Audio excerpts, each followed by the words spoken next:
샬롬 삼국지 10권 21번째. 맏왕자께서는 총명하고 신무하시어 세상에서 드문 재주를 지니셨습니다. 또 사람들의 바람이 이미 그분에게로 모아지고 있고 타고난 용모도 한낱 남의 신하로 머물러 있을 상이 아닙니다. 그래도 한번 사마유에게로 기울어진 사마소의 마음은 얼른 바뀌지 않았다. 태위왕상 사공순이까지 나서 사마소를 말렸다.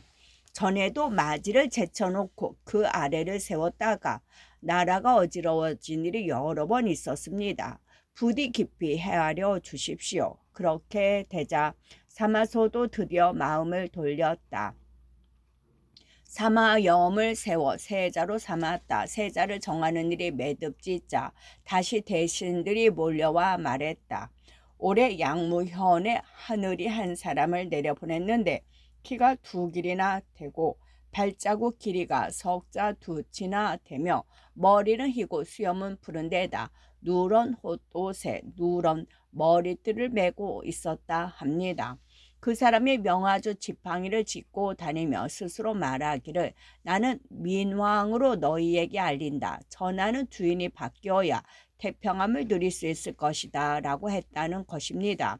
그렇게 소리치며 거리를 떠돌기 사흘 만에 호련 자취를 감췄는데 이는 전하에게 상서로운 일입니다.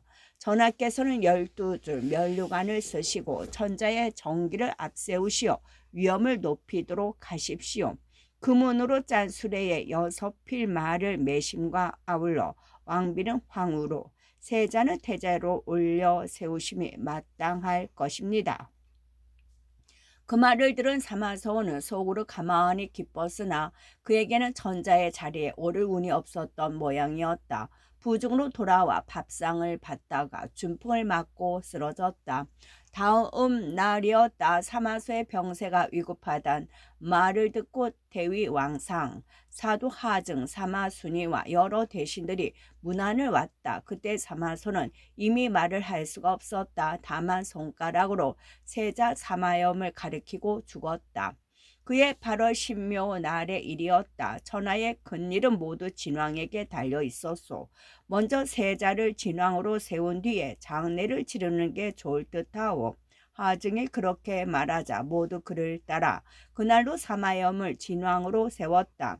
사마염은 하증을 승상으로 삼고 사마망을 사도, 석포는 표기 장군, 진거는 거기 장군으로 올렸으며 그 부친 사마소에게는 문왕이란 시호를 바쳤다. 사마소의 장례를 마친 뒤 진왕 사마염은 가춘과 배술궁 안으로 불러들여 물었다. 일찍이 조조가 말하기를 만약 천명이 내게 이른다면 나도 주문왕이 될 수 있지 않은가 라고 했다는데 그게 정말이요? 가칭이 얼른 대답했다. 조조는 대를 이어 한해 녹을 먹으니로 사람들이 그에게 역적의 이름을 붙일까 겁이 나서 그런 말을 한 것입니다. 그것은 그 아들 조비로 하여금 전자가 되게 하려는 뜻임이 분명합니다. 고의 부왕은 조조와 견주어 보아 어떠한가? 사마염이 한층 속셈을 드러내 보이며 다시 그렇게 물었다. 가칭이 그가 묻는 뜻을 알아차리고 열을 올려 듣기 좋은 말을 골랐다. 조조는 비록 공이 이 땅 전체를 뒤덮을 만했으나 아래로 백성들은 그 위세에 머리를 수그렸을 뿐 그 덕에 마음이 움직였던 것은 아니었습니다. 또 그 아들 조비가 뒤를 이어서 백성들을 모질게 끌어다 부리고 동서로 싸움을 벌여 하루도 편한 날이 없었습니다. 그 뒤 선왕 사마이, 경왕 사마사께서 여러 차례 큰 공을 세우시고 널리 은덕을 베푸시니 천하의 인심은 그리로 돌아선 지 오래됩니다. 거기다가 문왕 사마석께서는 촉을 아울러 공이 우주를 두를 만한데 조조 따위 하고야 어찌 견딜 수나 있겠습니까? 그러자 힘을 얻은 사마염이 드디어 속셈을 바로 드러내었다. 조비가 한해 왕통을 이었다면 고는 어찌 위에 왕통을 잇지 못하겠는가? 가층과 배수 두 사람이 입을 모아 그런 사마염보다 한술 더 떴다. 그렇습니다. 전하께서는 조비가 한으로부터 왕통을 이어받던 옛일을 본받으십시오. 수선대를 쌓아 전하에 널리 알리고 대위에 오르시는 것입니다. 그 말에 사마염이 몹시 기뻐하며 뜻을 굳혔다. 다음 날이었다. 사마염은 칼을 찬 채 궁궐로 들어갔다. 그 무렵 위주 조화는 연일 조회를 열지 않고 있었다. 까닭없이 마음이 어지러워 몸들 곳을 모를 지경이었다. 사마염이 그런 위주를 찾아 똑바로 후궁으로 들어오자 위주 조화는 놀랍고 두려웠다. 얼른 용상에서 내려가 사마염을 맞아들였다.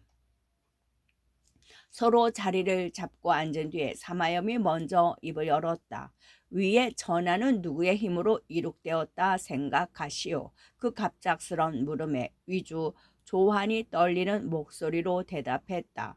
모두가 진왕의 부족께서 내리신 것입니다. 그러자 사마염이 뜬모를 웃음을 지으며 다시 물었다. 내가 보기에 폐하는 문도 도를 말할 수 있을 만큼도 되지 못하고 무예도 나라를 경영할 만큼 밟지 못합니다. 그런데도 어째서 덕 있는 이에게 나라의 주인 자리를 물려주지 않으십니까? 그게 무엇을 뜻하는지를 알아들은 위주는 놀란 나머지 할 말을 잊었다. 그때 마침 그 자리에 있던 황무시랑 장절이 조안을 대신해 큰 소리로 말했다. 진왕의 말씀은 옳지 못하십니다. 지난날 위모 황제 조조께서는 동쪽을 쓸고 서쪽을 쳐 없애며 남쪽을 물리치고 북쪽을 쳐부숴 대업을 이루셨습니다. 결코 쉽게 이 전하를 얻으신 것은 아니었습니다. 거기다가 지금의 주상은 덕은 있을지언정 죄는 없는데 어찌하여 남에게 그 자리를 물려주란 말입니까? 사마염이 벌컥 성을 내어 그런 장절의 말을 받았다. 이 나라는 원래 대한의 것이었다. 그런데 조조가 전자를 끼고 제후를 호령하다가 마침내 스스로 위왕이 되어 한시를 찬탈했다. 우리 아버지 할아버지는 3대에 걸쳐 위를 도와 오늘이 있게 했다. 위가 전하를 얻은 것은 결코 조씨가 잘해서 그리 된 것이 아니고 실은 우리 사마씨의 힘이었다. 온 세상이 모두 그 일을 알고 있는데 이제 내가 왜 그런 위를 물려받지 못한단 말이냐. 그러자 장절도 지지 않고 맞섰다. 만일 그렇게 한다면 그것은 나라를 도둑질하는 역적의 짓이오. 그 소리에 사마염이 더욱 성이 났다. 좋다. 그러면 나는 한을 위해 원수를 갚아주려 한다. 안 될 게 무엇 있느냐? 그러고는 무사들에게 소리쳤다. 무엇들 하느냐? 이놈을 끌어내 때려 죽여라. 그 말에 무사들이 장절을 끌어내 바로 그 정각 아래서 때려 죽였다. 덜컥 겁이 난 위주 조화는 사마염의 무릎을 꿇고 울며 목숨을 빌었다. 사마염은 아무 소리 없이 몸을 일으켜 정각을 나가버렸다. 조화는 급한 나머지 가춤과 배수를 잡고 물었다. 일이 매우 급해졌소. 이제 나는 어찌해야 되겠소. 가층이 기다렸다는 듯 대답했다. 하늘에 정한 운수가 이미 다했으니 폐하께서는 하늘의 뜻을 거스르려 하지 마십시오. 마땅히 한해 헌제가 했던 일을 본받아 수선대를 고치시고 대례를 갖추어 제위를 진왕께 물려주도록 하십시오. 위로 하늘의 뜻을 받들고 아래로 백성들의 마음을 따라 그리하신다면 폐하 스스로를 지키시는데 아무런 걱정이 없을 것입니다. 조화는 별수 없이 그 말을 따랐다. 가청을 시켜 수선대를 고치게 한 뒤 동짓딸 갑자이를 나를 잡아 사마염이 제위를 넘겨주었다. 문무의 벼슬아치들을 두루 모아놓고 위주가 몸소 전국에 옥새를 받쳐 올리니 꼭 45년 만에 조비가 한 짓을 그 손자가 그대로 당한 셈이었다. 뒷사람이 그 일을 두고 노래했다. 위는 하늘 삼키고 지는 위를 삼키니 돌고 도는 하늘에 있지 빠져나갈 길 없구나. 가련하다 장절은 나라를 위해 죽었으나 주먹 하나로 어찌 태산 높은 걸 막을 수 있으랴. 수선대 위로 오른 사마염에게 옥새를 바친 조화는 대를 내려가 신하의 옷으로 바꿔 입고 벼슬아치들 틈에 끼어 머리를 숙였다. 사마염이 수선대 위에 자리 잡고 앉자 가충과 배수가 칼을 짚고 좌우로 갈라서더니 조안에게 명했다.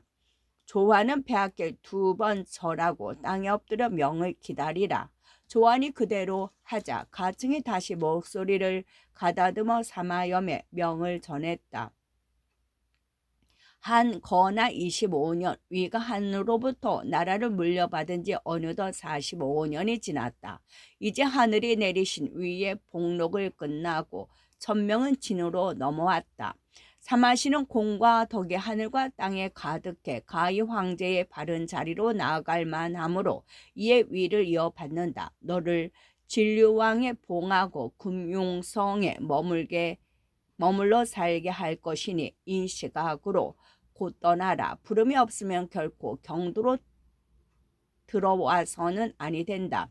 그 말을 들은 조안은 울며 절하고 물러났다. 대부 벼슬에 있는 사마부가 그런 조안 앞에 엎드려 울며 말했다. 신은 한번 위의 신하가 되었던 몸입니다. 끝내 위를 저버리지 않을 것입니다. 사마부는 사마의 아우였다. 사마염은 그러는 사마부를 갸륵히 여겨 괘씸함을 억누르고 오히려 그를 안평왕으로 높였다. 그러나 사마부는 끝내 받지 않고 물리쳤다. 위의 마지막 중신은 오히려 사마시 가운데서 나온 셈이었다. 그날 문무의 모든 벼슬아치들은 대 아래서 2번 절을 올리고 3번 만세를 불러 위를 대신한 쥔을 받아들였다. 사마염은 나라 이름을 대진이라 하고 연호를 바꾸어 그 해를 태시원년으로 삼으며 천하에 크게 사면령을 내렸다. 이로써 위의 천하는 모두 끝나버린 셈이었다. 뒷사람이 시를 지어 흥망의 무상함을 노래했다. 진이 하는 짓 위와 같아. 진료왕의 자취 사냥공을 닮았구나. 수선대 앞에 2번 거듭되니 돌아보며 그때의 쓸쓸함을 거두네.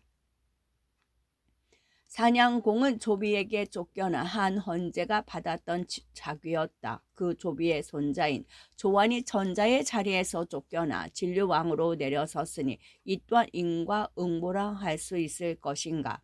진제 사마염은 사마이를 높여 선제로 큰아버지 사마사는 경제로 아버지 사마소는 문제로 시호를 올렸다. 그리고 7사당을 지어 윗대 조상들의 공덕을 기렸다.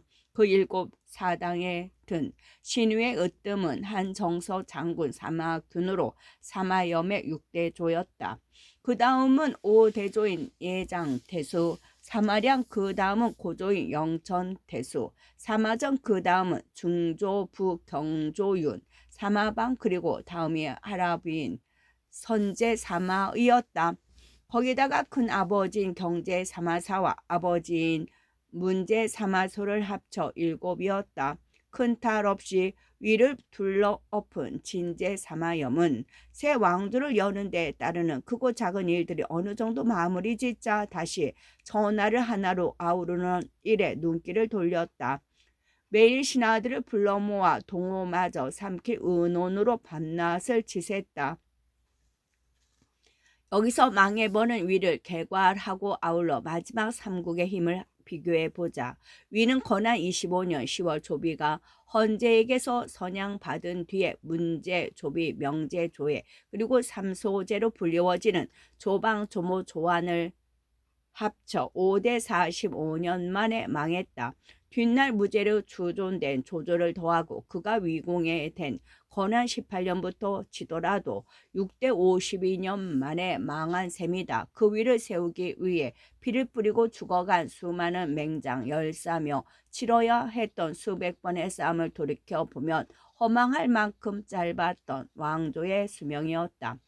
삼국의 영토 크기는 대강 천하 13주 가운데서 위가 온전한 7주와 세주의 일부를 지배했고 오가 온전한 주 하나와 다른 두 개의 주 대부분, 촉은 온전한 주 하나에 지나지 않았다. 삼국의 인구는 위가 촉을 멸망시킬 때를 기준으로 위가 429만, 촉이 108만 정도였으며 오가 멸망했을 때의 인구는 약 256만이었다.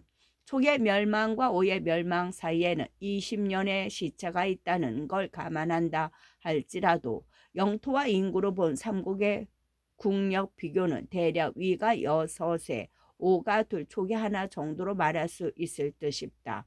그런데 이제 그 6과 하나를 합친 진이 겨우 둘로 버티는 오를 노리는 형국이 되었다. 나뉜 것은 다시 하나로, 나뉜 것은 다시 하나로. 사마염이 위에 천하를 빼앗았다는 소문은 오주 소뉴의 귀에도 들어갔다. 소뉴는 사마염이 틀림없이 오를 치러 올 줄 알고 걱정하던 나머지 병이 들었다. 자리에 누운 지 여러 날이 지나도록 일어나지 못하던 소뉴가 어느 날 갑자기 승상 복양홍을 궁궐로 불러들였다. 남은 목숨이 길지 않음을 스스로 깨닫고 뒷일을 당부하기 위함이었으나 때는 너무 늦은 뒤였다. 오주는 복양홍의 팔을 잡고 손가락으로 태자 손안을 가리킬 뿐 말 한마디 못 남기고 숨이 끊어졌다. 침전을 나간 복양흥은 여러 벼슬아치들과 함께 태자 완을 임금으로 세울 의논을 했다. 그때 좌전군 만욱이 나서서 말했다. 태자는 너무 어려 정치를 맡아 할 수 없소이다. 오정후 손으로 세우는 게 나을 듯하오. 그렇소. 호는 재주와 아는 게 많고 결단력이 있으니 제왕감이라 할 만하오. 좌장군 장포도 민욱을 거들어 그렇게 말했다. 그러나 소녀로부터 손짓으로나마 당부를 받은 복양흥은 얼른 결정을 내릴 수가 없었다. 궁궐의 어른인 주태우를 찾아보고 어떻게 할까를 물었다. 나는 일찍 남편 여인 안하게 불과한데 어찌 나란 일을 알겠소. 경들이 잘 생각해서 세우도록 하시오. 주태우가 그런 말로 결정을 복양흥에게 미루었다. 이에 복양흥은 손을 세워 오주로 삼기로 뜻을 굳혔다. 손우의 자는 원종으로 손권의 태자인 손화의 아들이었다. 그의 7월에 제위에 올라 연호를 원흥으로 고쳤다. 손우는 손화를 예장왕으로 봉하고 아버지 손화를 문황제로 추존함과 아울러 어머니 하씨를 태우로 올렸다. 또 정봉을 좌우대사마로 높였었고 이듬해는 연호를 고쳐 감로 원년으로 했다. 그러나 손우는 여러 사람이 바란 그런 임금이 못 되었다. 대위에 오른 뒤로는 날로 흉패해졌고 술과 여자에 깊이 빠져들은가 하면 환관이 증상시 잠혼을 지나치게 믿었다. 복양흥과 장포가 보다 못해 그 그릇됨을 말하다가 끔찍한 꼴만 당하고 말았다. 손호는 그들을 목 빼고 그들의 삼족을 죽여 없앴다. 그걸 본 신하들이 모두 입을 다물자 손우는 더욱 거침이 없었다. 연후를 다시 보정으로 고치고 육계와 민욱으로 승상을 삼은 뒤 무창의 자리를 잡았다. 손우가 무창의 자리 잡으니 양주의 백성들은 강물을 거슬러 올라 물자를 대느라 고생이 이만저만 아니었다. 그런데도 손호는 사치와 향약을 일삼아 나라와 백성들의 살림이 아울러 거덜날 판이었다. 육계가 다시 보다 못해 그를 글로 말렸다. 요사이 아무런 재난이 없는데도 백성들의 목숨이 다해가고 아무 할 일도 없는데 나라의 재물이 바닥났으니 신은 실로 그걸 괴롭게 여깁니다. 일찍이 한실이 쇠약해짐에 새 나라 일어났으나 그중 조씨와 유씨는 올바른 다스림의 도를 잃어 이제 그 나라는 진의 것이 되었습니다. 이는 바로 눈앞에 밝게 보여준 본보기로 신은 다만 폐하를 위하고 나라를 아깝게 여겨 걱정하는 바입니다. 무창은 땅이 거칠고 메말라 왕자도 도입할 것이 못됩니다. 아이들이 하는 노래에 이르기를 건업에 물은 먹어도 무창의 고기는 못 먹겠네. 건업으로 돌아가 죽을지언정 무창에 머물러 살지는 못하겠네 하는 것이 있는데, 이는 백성들의 마음과 하늘의 뜻을 밝혀주고 있는 것입니다.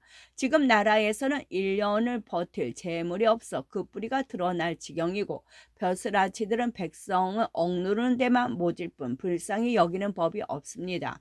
대자 송건 때는 후궁의 궁녀가 다 차지 않았는데 경제 이래로 수천을 헤아리게 되어 그로 인해 재물의 쓰임은 더욱 심해졌습니다. 또 좌우에는 그 자리에 있어서는 안 될 사람들만 있고, 벼슬아치들은 무리를 지어 서로 끼고 돌며 충성스러운 일을 해치고 어진 일을 안 보이게 가리니, 이는 모두가 다스림을 좀먹고 백성들을 병들게 하는 것들입니다. 바라건대 폐하께서는 부역을 줄이시고 백성들을 쥐어짜는 일이 없게 하옵소서. 궁녀를 줄여 내치시고 깨끗한 벼슬아치들을 뽑아 세우시면 하늘은 백성들이 즐거이 폐하를 따르게 할 뿐만 아니라 나라를 평안케 해주실 것입니다. 육계의 그와 같은 상소는 구구절절 옳았으나 오주소노는 귀담아 듣지 않았다. 오히려 크게 토목 공사를 일으켜 소명궁을 짓게 하니 벼슬아치들은 모두 나무를 베러 산으로 내몰렸다. 소누는 거기 그치지 않고 또 상광이란 점쟁이를 불러 엉뚱하게 천하를 얻을 일을 점쳐보게 했다. 상광이 점괘를 뽑아보고 말했다. 폐하의 점괘에는 길조가 나왔습니다. 경잔년에 푸른 해가리개를 덮고 낙양으로 드실 것입니다. 그러자 그 말을 믿은 소노는 크게 기뻐하며 증성승 화획을 불러 물었다. 선제께서는 경의 말을 받아들여 강을 따라 수백의 영체를 얻게 하고 장수들을 나누어 지키게 하면서 노장 정봉에게 그들을 도맡아 거느리게 하셨소. 이제 짐은 한의 옛 땅을 모두 아우를 뿐만 아니라 촉의 원수를 갚아주려 하는 바 어느 곳을 먼저 저약했소. 화획이 놀라 그런 소노를 말렸다. 촉은 성도를 지켜내지 못해 마침내 나라가 무너지고 말았습니다. 이제 사마염은 틀림없이 우리 오를 삼키려는 마음이 있을 것입니다. 폐하께서는 마땅히 덕을 닦으시어 백성들을 평안케 하는 것으로 상책을 삼으십시오. 억지로 군사를 일으키는 것은 3대 밭을 해치고 불을 끄려는 것과 같아서 스스로가 다 죽을 뿐입니다. 부디 헤아려 행하시옵소서. 그러자 소노가 벌컥 성을 내며 소리쳤다. 짐은 때를 보아 옛적의 위엄을 되찾으려 하는데 네 어찌 그따위 이롭지 못한 소리를 짓거리느냐. 만약 오래된 신하로서 낯을 봐주지 않는다면 당장 네 목을 자르게 했을 것이다. 그리고 무사들을 꾸짖어 화획을 밖으로 끌어내게 했다. 화획은 궁궐 밖으로 나가며 하늘을 우러러 단식했다. 이 아름다운 강산이 참으로 아깝다. 머지않아 남의 것이 되고 말겠구나. 그런 다음 남의 눈에 띄지 않는 곳에 숨어 살며 다시는 나오지 않았다. 손호는 그래도 깨우치지 못하고 제 뜻대로 밀고 나갔다. 진동 장군 육항에게 명해 거느린 군사를 일으켜 양양을 뺏으라 했다. 그 소식은 곧 세작에 의해 낙양으로 들어갔다. 진주 사마염은 오의 육항이 양양을 엿본다는 소리를 듣자 신하들을 불러놓고 어떻게 할까를 물었다. 가층이 나와 말했다. 신이 듣기로 오주 소노는 덕을 닦아 백성을 다스리려고는 않고 도리 어긋나는 일만 함부로 하고 있다 합니다. 폐하께서는 도동 양호에게 조서를 내려 군사를 이끌고 막으라 하십시오. 그 뒤 오나라의 별난이 일대를 기다려 들이친다면 동호는 손바닥 뒤집듯 쉽게 얻을 수 있을 것입니다. 사마염은 그 말이 맞다 싶었다. 곧 사하자를 양양으로 보내 양호에게 그 같은 뜻을 전하게 했다. 양호는 조서를 받자 곧 군사를 점검하고 오군을 맞을 채비를 갖추었다. 양양을 맡아 지킨 이래로 양호는 그곳 군민들의 인심을 얻고 있었다. 오나라 사람으로 항복한 뒤 다시 오나라로 돌아가려 하면 두말 없이 보내주었고, 국경을 지키는 군사를 줄여 그들로 하여금 밭을 800여 경씩이나 일구게 했다. 따라서 그가 처음 양양에 왔을 때는 100일 먹을 군량이 없었으나 그 이듬해에서는 10년 먹을 양식을 쌓아둘 수가 있었다. 양호는 군중에서도 되도록이면 아랫사람들의 마음을 편하게 했다. 가벼운 옷차림에 띠를 느슨하게 메고 다닐 뿐 갑옷 차림으로 공연히 군사들을 겁주지 않았다. 또 장막을 지켜주는 군사도 10명 정도로 줄여 군사들로 하여금 자기를 가깝게 여기도록 했다. 하루는 거느리고 있는 장수 하나가 양호에게 와서 말했다. 살피고 온 군사들의 말에 따르면 오병들이 모두 마음이 풀려있고 게으름에 젖어 있다 합니다. 그들이 준비 없는 틈을 타서 들이친다면 반드시 크게 이길 수 있을 것입니다. 그러자 양호가 가볍게 웃으며 받았다. 너희들은 육항을 너무 작게 보는구나. 그 사람은 아는 게 맞고 꾀가 남다르다. 얼마 전 오주의 명을 받고 선흥을 우려 뺀 일을 잊었느냐. 그때 보청과 그 밑에 장조 수십 명이 죽었으나 나는 그들을 구해내지 못했다. 양호는 그 말에 이어 타이르듯 보탰다.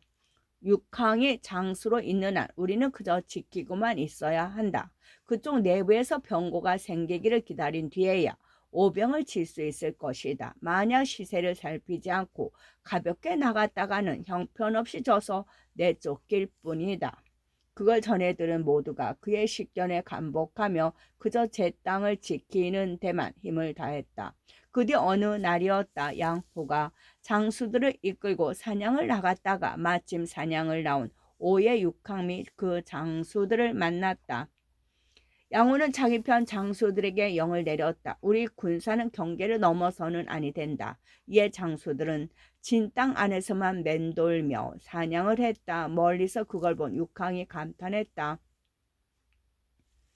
양호의 군사들은 기울이 잘 서 있구나. 함부로 덤빌 수 없다. 그리고 그 역시 자기 편 경계 안에서만 사냥을 하다가 날이 저물자 각기 자기 편 영체로 돌아갔다.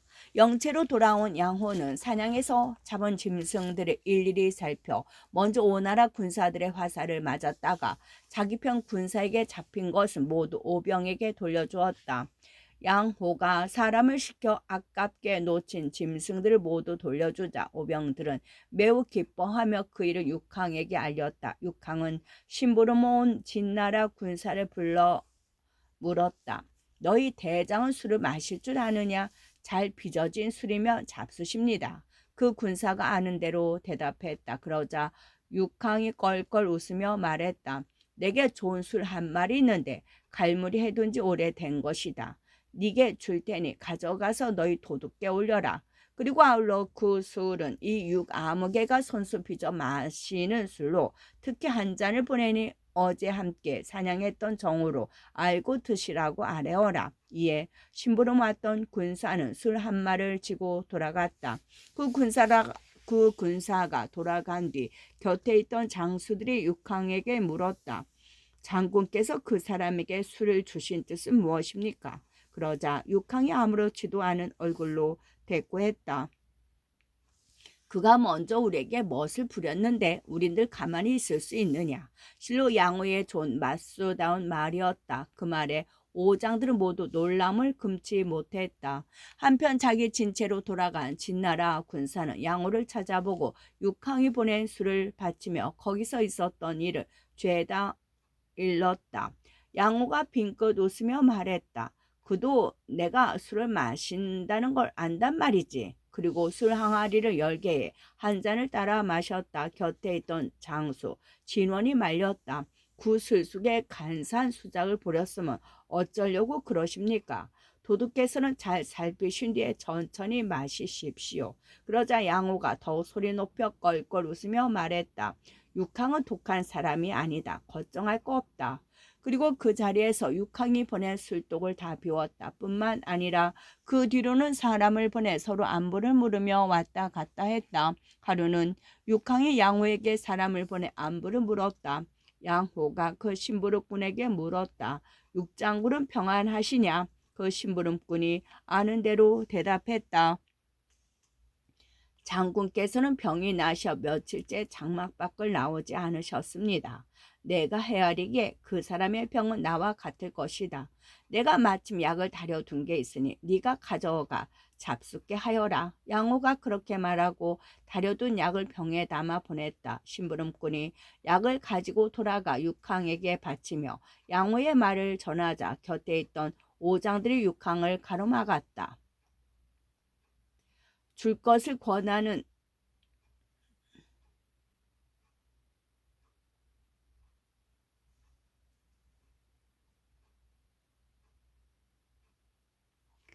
끝.